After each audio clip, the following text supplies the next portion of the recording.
Donc, finalement, si je comprends bien, le PSG vit grâce au Barça. C'est ça.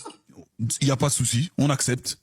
Bah On voilà. accepte, on accepte, on Tellement accepte. votre centre de formation, il est gaze qu'on On, est obligé de vous envoyer on des coups de accepte, sifflet à la guerre. on Bah accepte. Il voilà. n'y a aucun problème, on l'accepte. On l'accepte.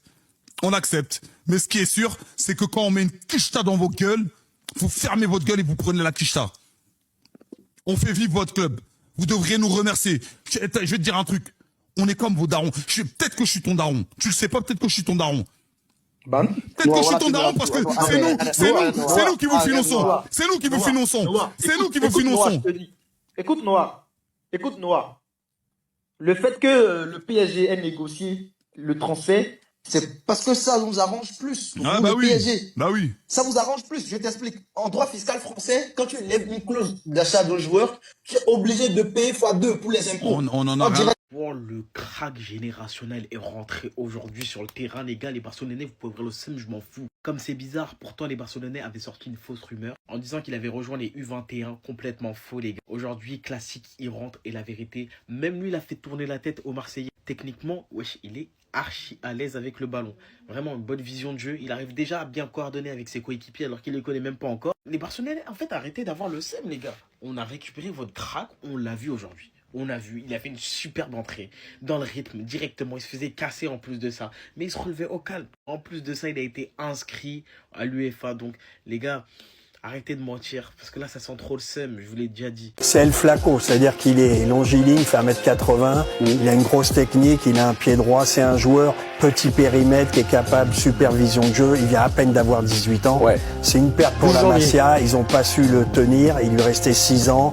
L'agent et l'agent de Dro, 6 mois, et l'agent de Dro et celui d'Enrique, Enrique il connaît tout de la Masia, ils prennent un bijou. Bien sûr, il va falloir le polir.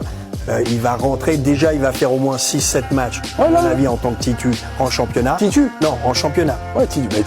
Mais il n'a pas appelé pour pas le lancer, le mettre à la cave. Oui, il s'en fout. Je pense que en championnat, il va jouer souvent. Vous le voyez à Strasbourg dimanche, moi, je pense. Il va non, mais peut-être pas dans les 15 jours, mais il va jouer. Il va jouer. Luis Enrique sur le cas de Dro, ok, on va dire ça doucement. Je ne sais pas qui va jouer, bon c'est normal. On a signé Dro pour 4-5 ans, pas pour 1-2 semaines. Je suis d'accord avec lui. Il faut savoir que le temps de maturité est différent pour un jeune joueur. Je dois voir son évolution, je suis content de sa mentalité, il a beaucoup de qualités, mais je ne sais pas quel sera le jour. En soi, ce qu'il dit là, c'est la même chose que TFC Barcelone. C'est comme ça dans les grands clubs du monde. Au final, en fait, est-ce que c'est Yamal qui a normalisé des trucs qui sont pas normaux? Est-ce que c'est le système de la Masia qui fait croire? En fait, dans quel autre club en Europe t'as autant de jeunes qui jouent aussitôt, genre? Dro, on verra si tu as du temps de jeu, hein. Mais t'es parti vraiment pour du temps de jeu. Ce qui veut dire que pas dans 2-3 saisons, genre là, à l'instant T. Et même pour l'instant, t'es même pas garanti de l'avoir. Est-ce que ça veut dire qu'il va flopper au PSG? C'est pas ce que je dis du tout. Mais on observe juste que tu sois à Barcelone, dans ton cocon familial, pardon, et tout, ou que tu sois à Paris dans un nouvel environnement, c'est la même chose. Maintenant, après, il n'y a pas de haine avec lui, hein, que ce soit les joueurs ou même nous. Mais en tout cas, on constate que c'est la même chose, hein. Bon courage. Tu fais rentrer Dro pour son premier match avec le PSG. C'est contre vous qu'il a commencé. Tellement, c'est contre vous. Dans un match qui était déjà plié. Le CM du PSG vous a même mis un tweet pour dire c'est déjà fini MDR ou un truc comme ça sur Twitter. Tout le monde s'est moqué de vous. Les gars, l'OM là, c'est une dinguerie. S'il fait très froid à Marseille. Il fait très froid. Le trophée des champions, clim monumental. Liverpool arrive. Ouais, on va gagner au Vélodrome contre Liverpool 3-0. Bruges arrive. Ouais, on va se qualifier. Il y a 94% de chance, tu perds et tu te fais éliminer par un gardien. Le PSG arrive, ouais, vous êtes mort au Classico, 5-0 Manita.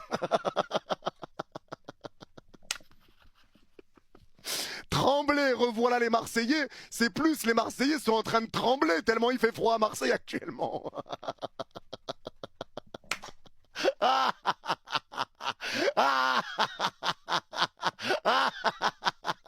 Ah, quel bonheur de tartiner notre rival, quel bonheur de tartiner l'OM et quel bonheur de voir le PSG jouer de cette manière-là. Franchement, ça a fait du... Bon, ça va que le petit vient d'Espagne, il connaît Retafe, il connaît les équipes un peu comme ça. Parce qu'aujourd'hui, pour ses premières minutes, il aurait pu se demander dans quel championnat j'ai foutu les pieds. Parce que quand tu rentres pour tes premières minutes et qu'en face tu tombes sur ces deux CRS, tu peux te demander est-ce qu'on est dans un championnat de football ou de MMA, de kickboxing. Parce qu'il est rentré, il s'est fait découper de partout. Des coups d'épaule, des tacles. En plus de ça, il rentre, le match il est déjà plié. Lui, C'est un joueur de la Masia. Il arrive, il fait des petites talonnades. Techniquement, tu ressens déjà le football. Ça leur a pas plu. Même les Emerson et tout. À la fin, il y avait plus de ballon. Ils étaient juste là pour prendre les humains. Le départ de Dro du FC Barcelone, c'est à la fois une bonne et une mauvaise nouvelle pour le club. Je t'explique pourquoi. Bonne nouvelle, car ça prouve que le FC Barcelone sait vendre au bon moment et ne dépend pas d'un joueur. C'est-à-dire que si tu ne veux pas apporter le maillot du FC Barcelone, dehors.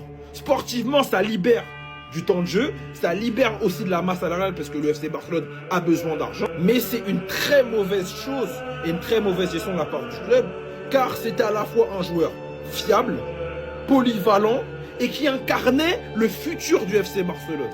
Il incarnait l'esprit Barça et je pense que dans une longue saison, ce profil de joueur aurait pu faire du bien à l'équipe. Je pense vraiment que c'était une des meilleures pépites qu'on pouvait avoir dans la Masia. Je pense que c'est vraiment un bijou qu'il fallait polir. Il fallait qu'on le garde encore 6 mois. Je pense que les gars, c'est une vraie perte pour le club. Je pense vraiment qu'on va s'en mordre les doigts sur les années à venir. Dro, il incarne vraiment la Masia.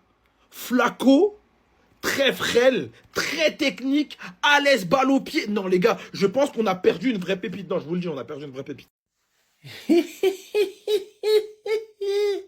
D'après les supporters du Barça, je n'ai lu sur Twitter, ils m'ont pourtant dit Dro Fernandez joue les U21 avec le PSG, Rion, Déjà, de chambrer un mec de 18 ans, je trouve ça un peu honteux, lamentable. Ça prouve encore une fois la mentalité des supporters du Barça.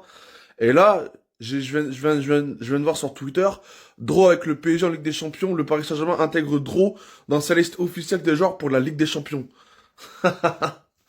Putain, elle est belle l'équipe des U21, les gars. Elle est vraiment belle. Non, vraiment, elle est vraiment belle. Mais vraiment.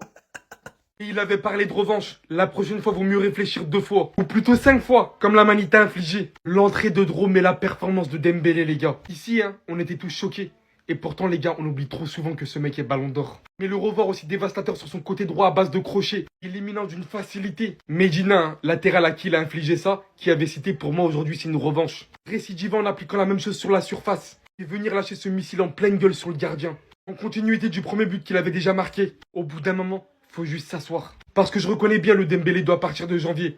6 goals, 2 assists. Et des buts tellement décisifs. Même lui le passeur sur le but de Kvaratskhelia, qui lui-même après quelques minutes de son entrée se permet d'envoyer cette demi-volée. Non les gars.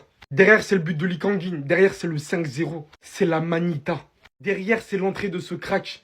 Et je crois qu'on a tous été conquis dès le départ. Dès qu'on a vu les premières touches de balle. Ce dont il a été capable à son entrée. Tellement il était d'un niveau, à la fin on réclamait carrément que ses coéquipiers haussent le niveau. Et dans ce Paris Saint-Germain, aucun doute sur le fait qu'il va être épanoui. Le PSG asphyxie Marseille. Le PSG domine de fond en comble Marseille.